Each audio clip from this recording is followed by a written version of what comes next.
রবিবার সকালটা খুব কমই আমাদের ফ্যান্সি ব্রেকফাস্ট খাওয়া হয়, কারণ রোববার দিন সকালে যাওয়া থাকে আমাদের বাজারে। বাজার থেকে এসে সময় আর শরীরের সাধ্য কোনোটাই হয়ে ওঠে না। এবার জিভ আর মনকে কি সম্বরণ করা যায়, তার তো ইচ্ছা করে একটু ভালো মন্দ খেতে ছুটির দিনে। তাই জন্য একটা সহজ উপায় বার করে ফেলেছি, বানাতে চলেছি স্যান্ডউইচ। তার জন্য 3টে ডিম আমি সেদ্ধ করে নিয়েছি। আমরা ওই 3 জনের মতো বানিয়েছিলাম।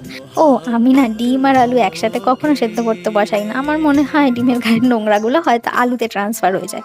ওই জন্য আলুটা আমি প্রেসার কুকারে সিটি মারতে দিয়ে দিয়েছিলাম। তার কারণ গ্যাসের এখন একটু সাশ্রয় করতে হবে না, গ্যাসের তো অপচয় করা যাবে না। ওই জন্য প্রেসার কুকারে সিটি মেরে নিয়েছিলাম আলুগুলো। এই ব্রেকফাস্টটা তৈরি হতে হার্ডলি আধ ঘন্টা থেকে 45 মিনিট সময় লাগে সর্বসাকুল্যে। আর যাদের কাছে গ্রিলার আছে তাদের তো আরো কম সময় লাগবে হয়তো। ডিম আর আলুগুলো সেদ্ধ হয়ে গেলে ওর মধ্যে অরিগ্যানো বা পিৎজা সিজনিংও তোমরা ইউজ করতে পারো, অল্প চিলি ফ্লেক্সও দিতে পারো। আমার কাছে শেষ হয়ে গেছিলো, ওই জন্য দিতে পারিনি। আর স্বাদ মতো নুন দিয়ে ভালো করে একটা ফোর্ক হোক বা কোনো একটা স্ম্যাশার দিয়ে ভালো করে স্ম্যাশ করে সবটা মিলিয়ে ঘুটে ঘাটে নিলেই প্রিপারেশন রেডি পাউরুটির ভেতর স্টাফিং এর জন্য। এর মধ্যে অনেকে চিলি অয়েল বা গার্লিক বা কাঁচা লঙ্কাও দিয়ে থাকে, কিন্তু আমি কোনোটাই পছন্দ করি না। আমার ওই ডিম আর আলুর যেটা মাখো মাখো স্বাদ না, উফ, ওটাই দুর্দান্ত লাগে।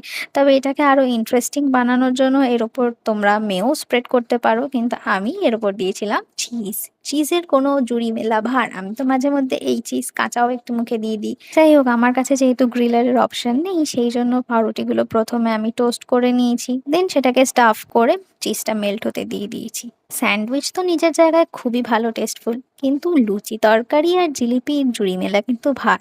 আমাদের ছোটবেলা বলতে সেই লুচি তরকারি জিলিপি, আর তার সাথে টিভিতে ফেভারিট কার্টুন মানে ঠাকুমার ঝুলি বা চাঁদের বুড়ি ম্যাজিক ম্যান। উফ, সেই দিনগুলো রিক্রিয়েট করাই যায়, কিন্তু সেই টেস্ট কি আর আসবে? যাই হোক, স্যান্ডউইচটা কিন্তু দারুণ হয়েছিল, ট্রাই করে জানিও। বাই।